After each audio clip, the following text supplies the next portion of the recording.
Good morning everyone. 2 రోజుల క్రితం కేంద్ర ఆర్థిక మంత్రి అయినటువంటి నిర్మలా సీతారామన్ గారి అధ్యక్షతన జరిగినటువంటి 56వ జిఎస్టీ కౌన్సిల్ సమావేశంలో జిఎస్టీ స్లాబ్ రేట్లకు సంబంధించి కీలకమైన నిర్ణయం తీసుకున్నారు. ఈ నిర్ణయం ప్రకారం గతంలో ఉన్న 4 స్లాబ్ల స్థానంలో ఇకపైన 2 స్లాబ్లను మాత్రమే కొనసాగించాలని చెప్పి నిర్ణయించడం జరిగింది.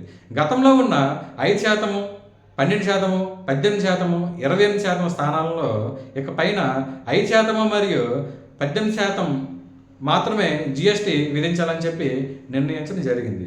ఈ జిఎస్టీ కౌన్సిల్ తీసుకున్న నిర్ణయం వల్ల నిత్యావసర వస్తువుల రేట్లు తగ్గి సామాన్య ప్రజలకి అందుబాటులోకి రానున్నాయి.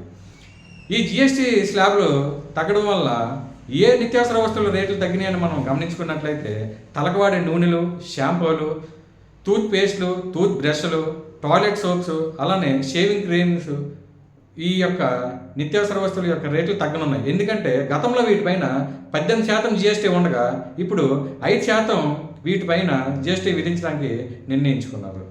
అలానే జీవిత బీమా, ఆరోగ్య బీమా, వ్యక్తిగత బీమా పాలసీలకు సంబంధించి గతంలో 18% జిఎస్టీ విధిస్తే వీటిపైన ఇప్పుడు పూర్తిగా జిఎస్టీని తొలగించడం జరిగింది. అంటే సామాన్య ప్రజలకు సైతం బీమాను అందుబాటులో తీసుకురావడం కోసం ఈ నిర్ణయం తీసుకున్నట్లు తెలుస్తుంది. అలానే ప్యాకేజ్డ్ ఫుడ్స్ అయినటువంటి చాక్లెట్స్, స్నాక్స్, పాలు, వెన్న, నెయ్యి మొదలైన వాటిపైన గతంలో 12% జిఎస్టీ విధిస్తున్నారు.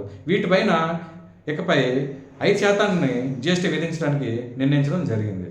ప్రాథమిక విద్యకు ఎంతో అవసరమైనటువంటి నోట్బుక్స్, పెన్సిల్స్, షార్ప్నర్స్, ఎరేజర్స్ పైన గతంలో 12% జిఎస్టీ ఉంటే ఇప్పుడు వీటిపైన పూర్తిగా జిఎస్టీ తొలగించడం జరిగింది. అంటే వీటి రేట్లు కూడా తగ్గుతున్నాయి. కానీ పొగాకు ఉత్పత్తులు, గుట్కా, పాన్ మసాలా, ఖరీదైన కార్లు వీటిపైన మాత్రం జిఎస్టీని 40% విధించాలని చెప్పి నిర్ణయించడం జరిగింది.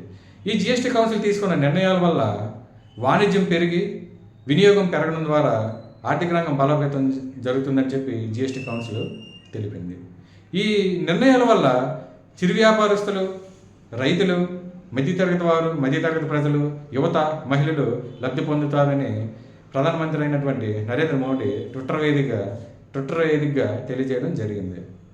మధ్యతరగతి ప్రజలు ఎంతో ఇష్టంగా కలగానే ఇల్లు నిర్మాణంలో కీలక పాత్ర పోషించే సిమెంట్ రేట్లు భారీ స్థాయిలో తగ్గనున్నాయి. అంటే గతంలో వీటిపైన 28% జిఎస్టీ విధించగా ఇప్పుడు 18% జిఎస్టీ పరిధిలోకి తీసుకురావడం జరిగింది. అంటే సిమెంట్ రేట్లలో భారీ స్థాయిలో రేట్లు తగ్గనున్నాయి. Thank you.